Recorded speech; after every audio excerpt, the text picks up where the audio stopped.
Hi, welcome to our parenting class. We're so glad you're back. Here's week 4, regulation and co-regulation. My name is Brandy Petarakis. I'm part of Blue Bee Counseling Services located in South Jordan, Utah.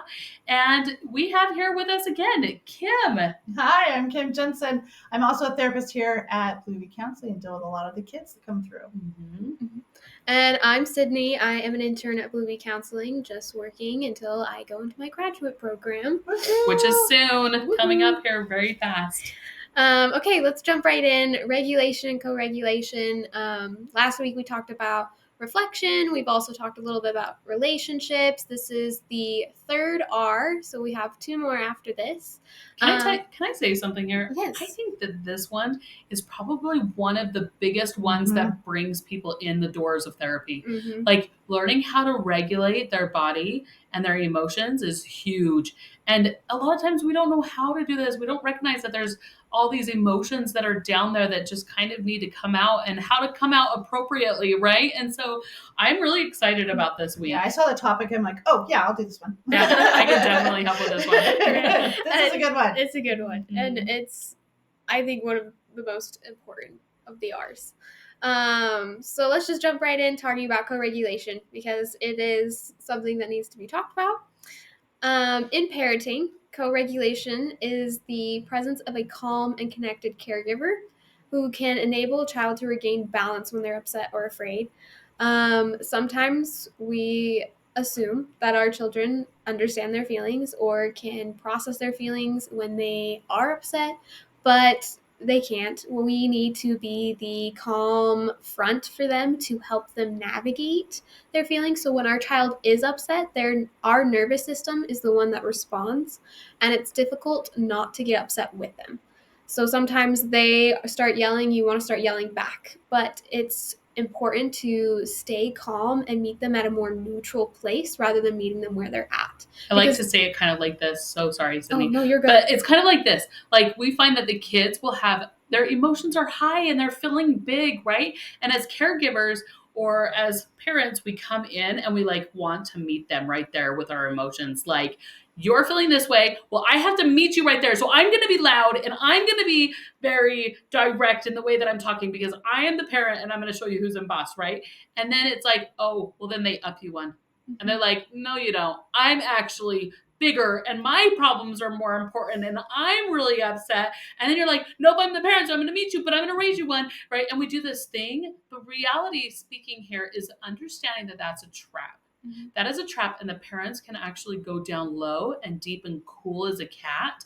And if we can keep our emotions cool and regulated, then we have a much more opportunity to be able to really listen and really hear them and really understand what's really going on and be able to say the things that maybe that they need to self-regulate and to self-soothe and to get them back into the why or the understanding of what kind of led them there in the first place. So also recognize too that when your kid is crying and throwing this tantrum or getting upset, they're actually a lot of times inside their body is they're scared. And when you then go that same height, now you're scary. And so instead of calming them down, it actually makes them worse because inside they're really scared because they don't know how to control what's going on. And so when you show them that, then they get to like, okay, I'll be okay. I love that. Yeah, like the coming at them with a more calm and neutral front is the safety that they need that connects their 2 nervous systems to then nourish and regulate their systems. So in a way to begin with being able to help co-regulate, you need to learn how to self-regulate yourself first, so that you can be able to stay that calm and neutral front with your child, because sometimes when your child is in the middle of a grocery store kicking and screaming on the floor, it's really hard to stay calm and not lose your temper. And so we're going to just teach a few skills that can help you kind of unlock that calmness inside of you. Self-regulation is the human ability to respond to our experiences in a way that are socially acceptable and flexible, but to also control or delay the reactions that you may have as needed. And it's important to recognize that children aren't born with a fully developed capacity for self-regulation, and they learn it as their brain develops. So recognizing the signs that your body is about to sound the alarm when your child is kicking and screaming. Examples could be racing thoughts, fast heartbeat, maybe a dry mouth, nausea, cold hands, a bunch of things. Me, I And was sweating. Yeah. They're making me nervous like that. Heated Yes. up. Oh, My yeah. face goes red. I can Uh-huh. recognize right away when my face goes red Yeah. and my fists start clenching or my teeth start clenching that I need to do some self-regulation right now. Yep. Right. Yeah. And there are going to be moments when your child gets set off and they will become dysregulated and their alarm needs to be set off. And so it's kind of your job to help disarm that alarm. And instead of responding to their yelling with more yelling, let's take a state of balance and make you available as the loving parent in this situation. So you kind of need a little passcode is what I have seen is balance is a fun acronym that we can use. And these are some steps that you can go through to regulate yourself. So starting off with B, breathe, inhale deeply through your nose and exhale. And this is like the most important step, so don't skip this one. We will give a shortened version after this. So there are some that you could skip if you need to get there faster. And then acknowledge, what is this moment bringing up for me? What are maybe some things that have happened to you in your past that this could be bringing up? There's no judgment here. Just reflect on it for a moment. Let it go. Unpack any baggage that later on in your own time. This isn't the moment. Let's let it go. You can unpack it later. Let go of past and future things and just be in the moment, be in the present with your child. And then assess, gauge your own and your child's state of mind. Recognize, okay, they're feeling really frustrated. They seem really upset. How am I feeling? I'm feeling anxious about them being upset. And then notice, observe what's going on in your body, in your child's body. You see, like Brandy said, her face gets red and she's clenching, or your child is just like curled up in a ball. Notice what's going on with their bodies. And then connect. Let your child know verbally or with your body that you see them and care about their feelings, maybe even getting down on their level and just saying, I'm here, I can see that you're upset, and then engaging, deciding which response you wish to throw your weight behind regarding the situation. I like to sometimes say, is this helpful or hurtful? Yeah. Like, how am I going to go about this? Is it going to bring about some sort of willingness for change and productivity and doors of opportunity? Or is this going to, knowing that child the way that I know them, is my behavior or the way that I'm handling this going to send them into like a bigger funk or down into some complications of dysregulation? Like, and I think if we understand those things, it's going to be making us very quick to learn to these things. And sometimes I get parents that come into my office that are like, well, my child should know to do this. My child should do this. Right. They need to learn balance. Right. And but I go back and I'm like, balance. Yeah, I'm like, oh, but you are the person that's teaching them. Yep. So, and because you're the adult, unfortunately, it starts with you, and they're going to learn through your behaviors and how you're doing this. And eventually they'll come to do this themselves. This is a great one too for little kids, but it's also good once you've got teens. They're going to bring a whole different set of feelings into your body, right? The letting it go part, right? Mm-hmm. I don't know how many times as like teenage mom, I've walked into the bedroom afterwards like, oh my gosh. Yes. Right? But at the moment I'm like, oh, it's going to be good. We're going to be fine. Like, we're going to get through this. Yes. Right? And then I go and just scream into my pillow later. We're not going to get through this. I'll go to my head like, what are we going to do? Right? It's so but to true. them, yes. we don't do that. We keep this balance. And if you can do this, your kids will always come to you.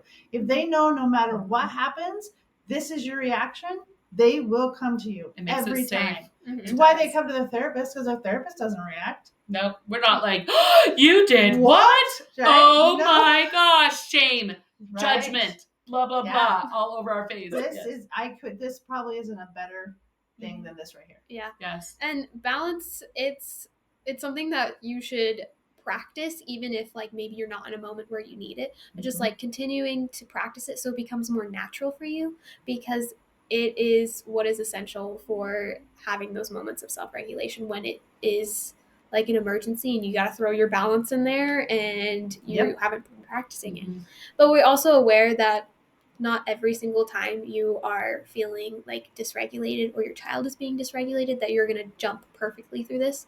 So That's where they learn from the last one, right? That you Right? acknowledge when we Yes. make mistakes. I say Yeah. 1% better. Become Right. 1% better than you did before. And if you Yep. go back, you'll regain momentum. You'll go Exactly. forward. And I have noticed, I have recognized dealing with parents that the really big ones, you do it right. Mm-hmm. You naturally just do it right. So don't worry about it. When it comes to it, you'll know how to do it. Exactly. And we can always go back and repair. Oh, for sure. Don't forget about repairing. Like, go back and say, oh my gosh, I'm sorry. Kind of like our slideshow that we did last time with our parenting class. Mhm. We talked a little bit about, like, don't forget, you can fix that. You can go back, and that's the biggest gift you can give your child, to be like, hey, so an hour ago when I said that thing, oops, like, that was just because of I'm being scared. I was scared and I was fearful of the what if. And so can I redo that? You Yeah. know? Then your And then- kid will do that. Yes, and your kid will learn how to do that. And then also adding into this, we also have to learn how to let it go. We have to let it go, and we have to have acceptance, sometimes even radical acceptance in it, that there's some things that we can't change or we can't do anything about. Like if you have some emotional dysregulation that happens at a grocery store attendant, it's not like you can go back and be like, listen, 2 weeks ago, I came in here and I blew my Ever-Living lid, and I'm so sorry that you didn't have peanut butter that I like on the shelf. I would like to apologize and repair that right now. But instead, we can say, okay, I'm gonna work towards moving forward in that. I'm And gonna laugh let about it it go. later. Yes. Mhm. Right? Like now, think about it. Your little kid things that were the horrible things when the kids were growing up. Aren't they some of your funniest? It is so Mhm. true. Oh, It's some of yeah. the funniest things we talk about. For Mom, sure. remember that time when you like shamed me about wearing that dress? Like, oh my gosh, I'm so sorry. I Uh-huh. didn't mean to do that. Yeah, well, that was really funny. And like, and it becomes a thing now. And we just Yes. embrace it and go along with it instead of being like, I did not know, I didn't know, blah, blah, blah. Right. Mhm. Doesn't help Oops. anybody. Yeah, Yeah. happened. Sorry about that, kids. Recognizing that all parents make mistakes. For sure. You are more often Perfect than parents not. are not good parents for their Exactly. children. Exactly. Repair it, let it go, have radical Move acceptance in on. it. And it Okay. like it also helps them see that like it goes back to the umbrella of like resilience. That when your child sees that you're making mistakes, like they understand that they can make mistakes and they don't hold themselves to like these perfection expectations. I love this. Mhm. Okay, but we do have a little shortcut. So just in Okay. case you can't get through all balance, you can get through bad, Bad. There we go. which is breathe, assess, and deal. That's a great one. I know. Where I read it, she was like, there are going to be moments where you are going to be a bad mom. Just accept it. That's awesome. There we go. Um, And here's the thing: is like breathing, we get it, right? Mhm. But You gotta breathe. mhm. assessing. What Assess the situation. Yep. Yeah, like here we are. We're right in this, What's right? the little part we need to get out? Not all of it. What one Yes. thing do I need to deal with right now? Mhm. Yes. And then dealing with it. Okay, I'll deal with that later. Mhm. That's I that was remember rough. my husband saying, like, are you going to do something about that behavior? And I said, oh, not today. That's not what I'm dealing with today. Yeah. And just let it go. Yeah.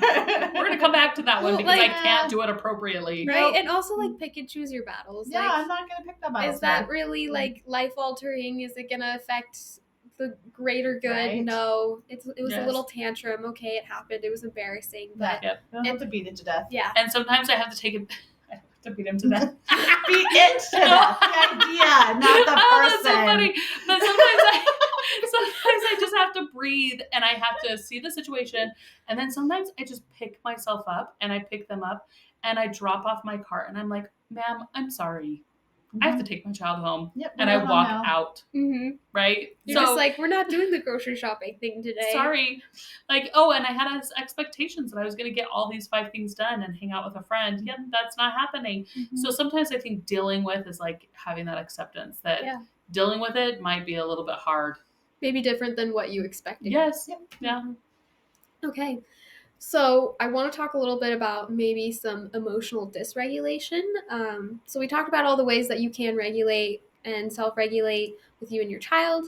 And so I just want to bring some awareness to maybe some things that maybe there's a problem with the regulation, maybe some things in your past that have caused you to not be able to regulate correctly, whether it's you or maybe you can recognize this probably more so in your teenagers if some regulation isn't going correctly. So recognizing that there's like an intense emotional reaction compared to the situation that triggered them, maybe not being able to calm down, having negative thoughts, feeling a bit out of control, disordered eating, severe depression, conflicted personal relationships, anxiety, substance abuse, all these things. I would say you'd be able to recognize these things more so in your teenagers than your young ones, but also some of these things you could see in your younger children if there is a problem in their emotional regulation. I also like to say, look and see if you see these things in yourself Mhm. too, right? Yeah. And let's put a little, like, this is a great time to like stop and take a moment and look at these things and put little, come back to it or whatever, and put little check marks by the ones that we can like improve upon and be a little bit better.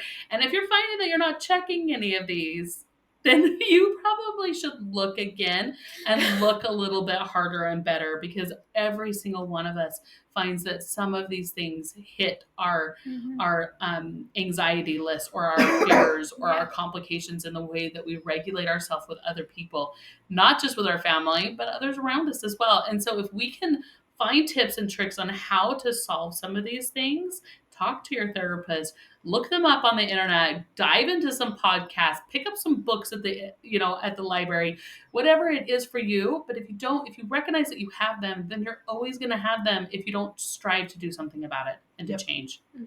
For sure. Great Otherwise, list. it becomes wishful thinking, right? For sure. And wishful thinking does not include moving forward towards something better. Yeah. It keeps you the same. Yeah. Okay. Moving on to executive functioning, which is a set of cognitive skills that enable us to plan, monitor, or execute our goals. We all have this. But our children begin to develop these skills between the ages of like 3 and 5 a little bit, but then it continues to like really spike in development through adolescent and adult years. So recognizing that some of these skills your child was not born with and they are developing. Let's take a look at what some of them I was are. hoping you were going to do those. I know. I'm Which one are you excited. doing? And sometimes I want to go into like, if you want to really be really aware of like what age group your child should be functioning at, what levels, look at the Erik Erikson stages of development. And also, do you remember the other one? Oh geez, now I can't even remember. Of course, one. There's another guy that does Freud, right? Yeah, Freud has his too. and he has I a like set of them Erickson's. too. And so those are two to look into and to really say, oh, my child's at this age. This is the part where they're starting to becoming, they're discovering that sense of self, or they're at the age of 13, they're pulling away from parents and they want to just be around friends. It has nothing to do with you. You're not a bad person, For but sure. you've done all the things that you can do to teach them. Now they have to start learning from their friends. This is actually critical to their growth and development, to pull away from you and to dive into friendships and to allow them to do that within a healthy perspective and in a healthy way. Well, and I've had a parent one time tell me like, "Oh, my daughter's biting," and when I tell her she's hurting someone, she doesn't act like she cares. I'm like, "Cause she's two. She doesn't She actually doesn't. have to. She doesn't recognize that it hurts someone else until she's almost 5. Like that's a big gap there. Yeah. And so it's totally normal for her to bite. And when you say like that hurt her, well, please tell her it hurt them. Yeah. But she's not going to comprehend what you're saying till almost 5. Yeah. So that's part of it. Go ahead. Sorry. Oh, no, you're good. So like these skills like impulse control, emotional control, flexible thinking, working memory, self-monitoring, planning and prioritizing, task initiative, organization, these are all things that your child is not born with and they will develop later on as their brain develops. So they're not going to think before they act. They're not going to adjust their behavior for a specific situation. They aren't going to be able to be organized and keep tasks. What's the word I'm looking for? Keep tasks in hand. They're not going to plan and prepare. I think sometimes when, say, you have like a child who's in middle school, they come to you the night before at like 10 p.m. and they're like, "Hey, I have this big project due tomorrow." Like they didn't plan or prioritize that, like that. Or they come in needed time. to take steps to In the get middle that school, done. you don't. If you ask a middle schooler timing, they actually don't. They can't tell you last week versus next week, like that's Mhm. actually, they're not there yet. Mm-hmm. That's part of it. I find it also interesting. Do you also notice that your kids come in, it's always bedtime when they have emotional dysregulation and the world is falling apart? Yep. Like for some reason we call it the bedtime hour of chaos, And so just be aware of that. And I think sometimes we're like, nope, we're not talking about it. We're going to bed. And we can get really angry Because and we're frustrated done at nighttime too, just Totally as much fair. as they Mhm. are. Yes. So yeah.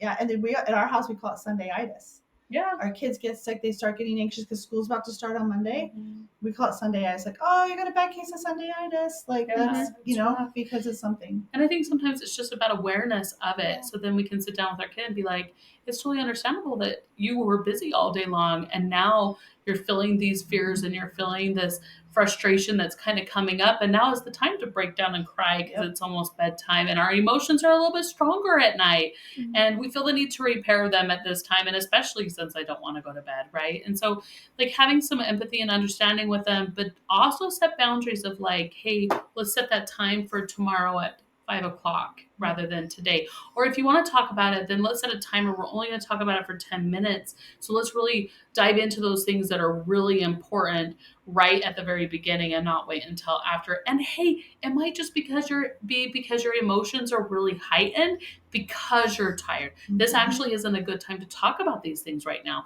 It can be more helpful if we wait just a little bit longer. And Sydney, what you were talking about of not having the project the next night, right? Yeah. I finally bought poster board and put it in my kitchen, Yep. it's behind the buffet, Yeah. because there's always that night they're going to do that yeah. to you. So Mhm. instead of being frustrated and oh my gosh, have some supplies on hand that are going to happen. This is going to happen. Yeah. And then we go from there. And if they can't get it done on time, they learn.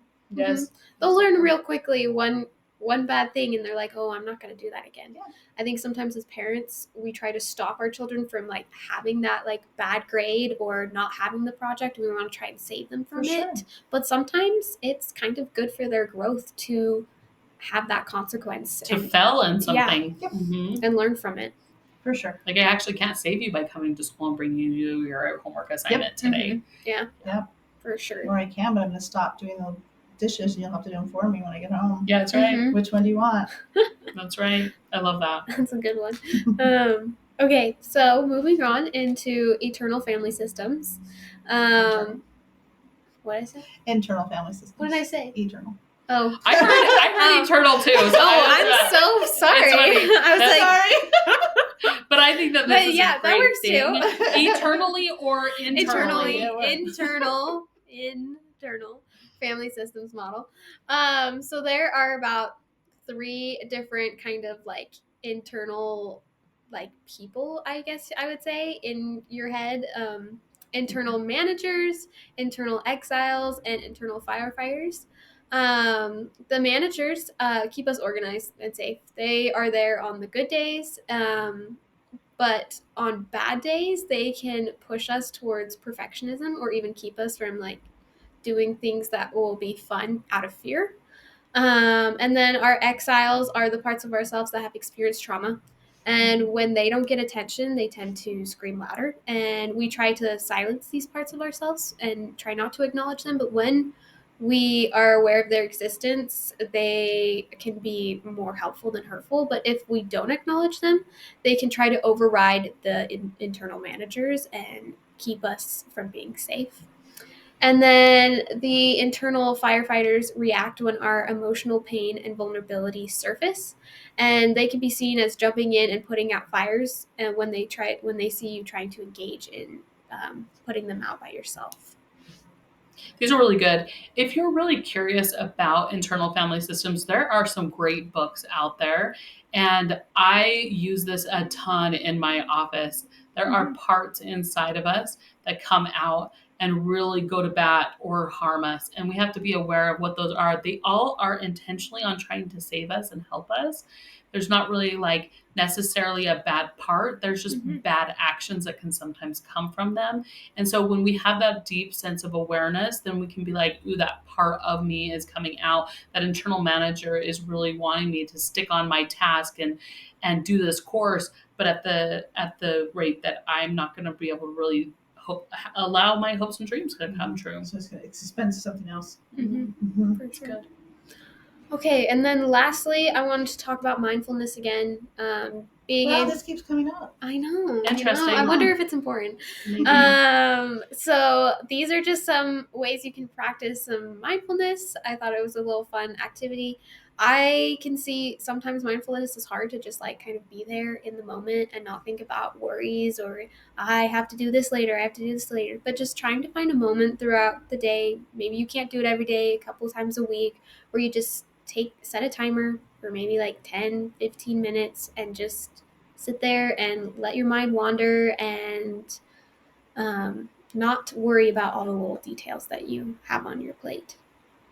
Some things with mindfulness is just reminding ourselves that like it's being present in the here and now. Like when we can be present in the here and now, sometimes we get so caught up in worrying about our past, which can bring about depression and fear, right? Or thinking about our future, which tends to be about the things that we feel like we need to accomplish and that perfectionism and the expectations. It can just be really good to be like, what is it right now here that I can work on and I can do that's really important right now?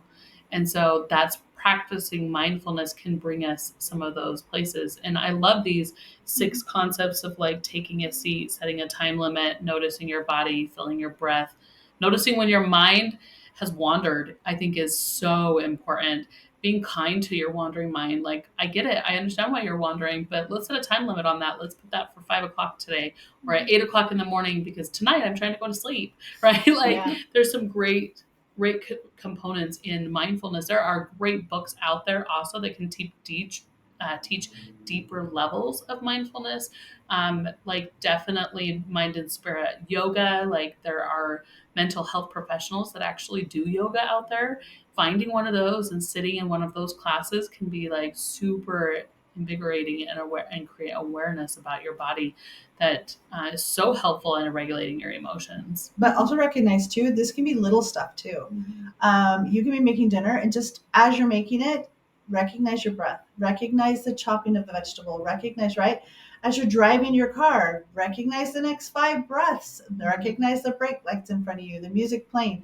It's just that bringing yourself back in the present. So even practicing on those little levels can make a big difference in you because you're teaching your body to do it. And how to do it is using your 5 senses, like the touch, the smell, the taste, like all of those things, and being present in doing them can help you. And like, you really know pull you're into not it. present if you don't know where your car is, where you parked it at Walmart. Yeah. If Right. you can't realize that you just ate that food, right? Those are all signs of not being mindful. Right. You don't know how all of a sudden you're at home, like you drove home and you're home. You passed For that sure. McDonald's. How did you pass Uh-huh. it? I miss How my did that- turn all the time. Right. And I'm like, oh, that was my That's a exit. good clue you're not being mindful. Those are some like tips. Yeah. Or when your kids come to you and say, "Mom, I've been trying to talk to you Right, for the and last you didn't 5 hear minutes." the thing they said. Yeah. Those are it. Or they ask you a question, or somebody asks you a question, and then all of a sudden you're like, "Oh, Yep. I don't know what they asked. Wait, I what just were we heard the talking last about? 3 words." Those are how you can tell Like if you zoning need more out. mindfulness. And then also like helping cultivate mindfulness with your kids. So like these are just like a little thing that they can start out with, that you can practice with them. Obviously, they're not going to. Kids can't sit still as long as maybe adults can, where we can practice like mindfulness we talked a little bit about on the last slide. But these are just like some little examples that you can teach to them that they can have mindfulness within themselves. And it's a game, which all kids love games. Right. I It's know, fun. they And do they can love learn games. mindfulness. They'll sit longer and longer. I do it in Mhm. session all the time. Yeah. Yes. Or those of you that go to a religious affiliation with like church on Sunday, you find when they grow up doing it, they kind of learn how. They know how. Mhm. You know, Yep. and so just figure it practicing. Sometimes I want to be like, this is never going to happen. I'm never going to be able to do Yeah. this. And it's like, wait a second, hold on. Like, you have to practice it. Like, you can't just expect to have it right up front. And I'll even tell my clients that, like, you're gonna fail at this 100 times. Like, have a little bit of understanding and awareness that it's gonna fail 100 times, but just practicing it, you'll get better. And Yeah, we can for have sure. that for our kids too. Yeah. All right, then I think that is all for this week. Any final thoughts? I think that we're good. That was an Yeah. awesome one. Good job. Yeah. This is awesome. Regulation, so important. And then next week, we are going to talk about rules and boundaries with your children. I do want to put in one more plug. I do have go a ahead. last Go thought. ahead. I really love the emotional IQ. There are some books out there. If you find yourself highly dysregulated as a parent or a caregiver, a great way to learn that is like the emotional intelligence. I think it's like 3.0. And that's a really great book that I have found that has been very helpful. That's a It good gives one. some really great ideas and understanding of like, this is what like a person who is on the 60 chart of emotional regulation looks like. And this is someone that's on the 90, and this is someone that's on the 15, so that you can kind of categorize yourself. They even give you a test where you can take the test to reflect on some of the areas where maybe you're falling a little bit short in those areas and how to improve it. And so just because we're emotionally dysregulated does not mean that there's a problem with us. It's how much of our day is spent in emotional dysregulation, and how can we turn that to make it just a little bit better. It's great. Yeah. Okay, well, good job. All This right. is awesome. Perfect. We'll see you next time. Bye. Thank you.